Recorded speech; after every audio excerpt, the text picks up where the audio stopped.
Hi folks. Well, I have a Stihl chainsaw.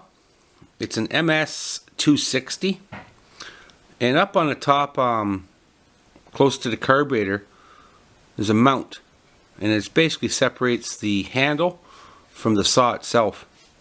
So the other mount that I had, it went bad and broke, so I had to get another mount so I could finish up the firewood. So I noticed that this is, you can see the movement. Well, I'm a little bit, I suppose, I apply a little more down pressure when I'm cutting wood than maybe some folks do. Not really sure the reason, but I'm just guessing that's the reason. And that down pressure creates this bushing to do this, make these movements.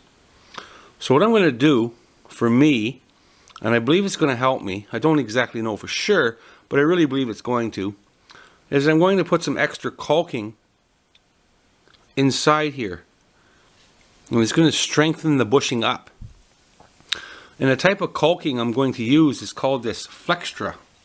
It's really, really good stuff. Really good stuff.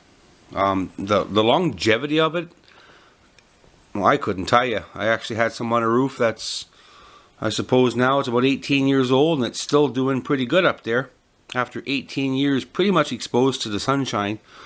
It's really, really flexible. It doesn't get hard at all. It's almost the same as this rubbery stuff here. So that's what I'm going to use for the inside here. I'm just going to put a little bit. I can't put too much because there's a little spacer that basically goes down inside this hole.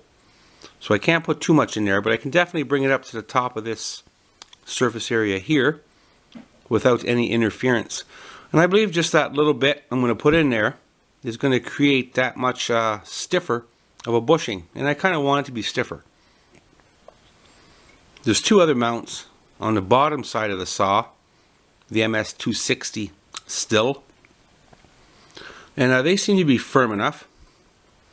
But this one here, when it breaks, then it automatically makes basically one of the bottom ones kind of break, providing you're still operating it with a broken mount.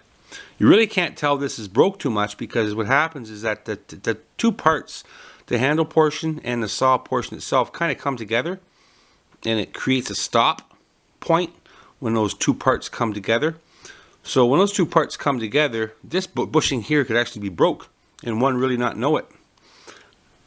And then by doing that and lifting the saw off the wood and back on the wood and cutting, it basically makes one of the bottom bushings break, tear. So then you need two bushings. So I replaced the bottom bushings already, just the one. And this is the top bushing, close to the carburetor. And it's only for the handle, to give you basically vibration, to stop the vibration from you feeling it or a person feeling it within the handle itself. So that's what I'm going to do here. I'm going to pause the video and I'm going to get that caulking in there. And then when I have done so, I'll start the camera back up and I'll give you a view of what I've done.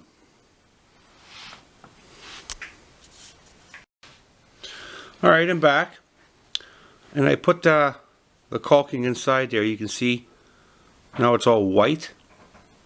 But before I could do so, I already done it actually before I made the video. You can see how black the rubber is. When I bought the bushing from the dealer, it came with this white powdery stuff on top of the rubber on the outside and on the inside. And I'm assuming that white powder is to make it less sticky. So what I had to do was remove that powder, and I just use a rubbing alcohol inside and out to get that rubber really, really clean and sticky again. And then after that dried off, that's when I applied the caulking to it, just to make sure the adhesion for the caulking and the rubber are going to make good adhesion together. That's not going to come out. This caulking here, this Flextra, and there's lots on the market similar to it. It has an amazing adhesion. It really, really does. It's not going to peel. It's just going to last. It's going to hold up a long time. So that's my method. of how to stiffen up a bushing to allow myself to give that little extra pressure on the saw when I'm using a chainsaw. It's just how I operate one. So I believe it's going to help hold up quite a bit longer and stiffen things up a little bit for me.